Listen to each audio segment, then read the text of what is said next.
Hi everybody, and welcome to the wrap-up of Day 5 of the Legends of Novus Kickstarter.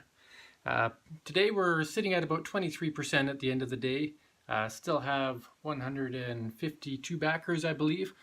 Quite a few people in the $1 tier, and just hoping that they're following and learning a little bit about Novus before deciding to take the plunge to invest in that core game box. And we actually have over 1,000 followers now. So when you think about that, 1,000 followers, if even 10% of those followers decided that Novus was the game to invest in, that'd be another 100 backers to join our group. So excited, and hopefully some of those backers are watching some of these videos and learning a little bit more about the game each day and why it's a good cause.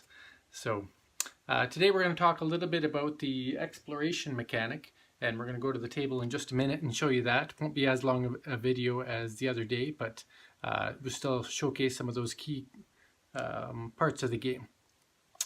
And then I did want to mention that there are going to be a couple podcasts that I'll be able to join in on over the coming weeks. I don't want to say exactly which podcast right now, just in case it doesn't pan out.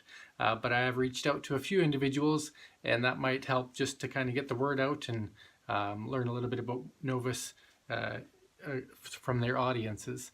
And then also going to a game event on Monday night. So we'll bring Legends of Novus to another game table. A few people who haven't seen the game before will get to see the components and the cards, and just see if this is something that maybe they want to start sharing and potentially investing in as well. So some things lined up to keep this Kickstarter going and keep the dream alive to bring Legends of Novus to life. So we're going to go explore exploration now. So let's go have a look. So here we are, we're going to discover what exploration is all about. In Legends of Novus, you have 3 phases. The first is your preparation phase, the second is your adventure phase, and the third is your recovery phase. So we're talking about the adventure phase right now, and specifically the option to explore. So in the game, if you choose not to explore, you would travel, and we've talked a little bit about traveling already. But in order to explore, what you would do is you would state that your adventure action is to explore, and you could tip your guy over, or there may be a token that could be used to represent that. But when you explore, depending on where you are, different things can happen. There's a base explore mechanic, which means that if there's nothing in the location guide that says there's an explore mechanic, then what happens is you get the top card of the adventure deck revealed, and if that card is not an encounter card, it goes directly to your hand. And then you get to choose a second card, either an adventure card or a reward card, and that card will also go to your hand. That card doesn't have to be revealed. So that's the base explore mechanic. If you reveal an encounter card, so an encounter card has the cross sword symbols. So if you reveal an encounter card, your adventure phase becomes an encounter, and so then you would have to fight the top creature of the encounter deck. You'd have the choice to run away if you wish, but that's we'll talk about the battle mechanic in a different segment. But if you don't get an encounter card during your first revealed card, then you pick up the 2 cards.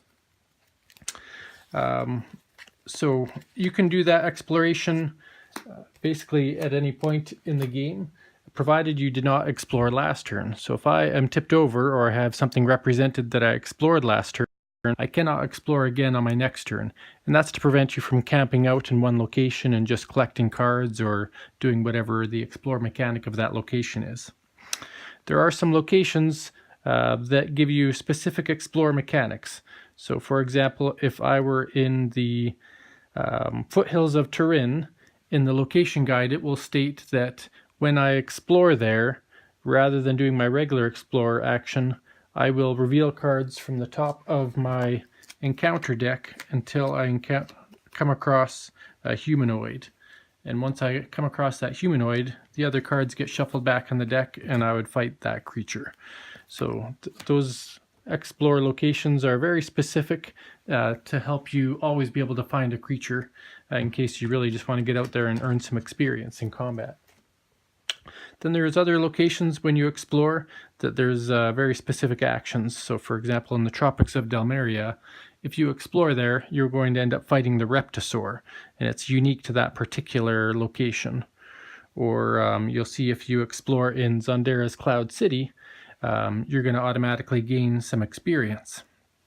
So you're welcome to look at the location guide. It's an entire PDF available right off the website, and that will tell you what every location does. And the Explorer icon will indicate that that particular location has something that happens when you explore there. And then of course the red locations are the quest creatures. And so you cannot get the Explorer effect of that location until that creature has been defeated. And that creature can only be defeated once per game, because then that person earns that victory. Again, we're going to talk about quest creatures in a different video. Just wanted to highlight the basic exploration mechanics. So again, if I were in just any dot location or a location without an explore mechanic and I decided to explore, I would reveal the top card. We'll move these one side. Top card of the adventure deck. If it's not an encounter card, it goes to my hand, and then I could choose to either draw another adventure card or draw the top card of the reward deck. So I get that second card depending on if I think I need more equipment, or if I am hoping to get a quest card or something useful, I could pick up the next card. So when we're talking about choices in this game, what kind of choices do I have and decisions to make? Your choice on whether you want to travel each turn or explore is a choice you have to make. Again, your choice is taken away a little bit that you can't explore every turn, but you could travel every turn. There's no restriction on that. So when you choose to stop and actually explore is entirely up to you. So that is the explore mechanic. Thanks for listening, and we'll talk a little bit more about another mechanic tomorrow. Thank you.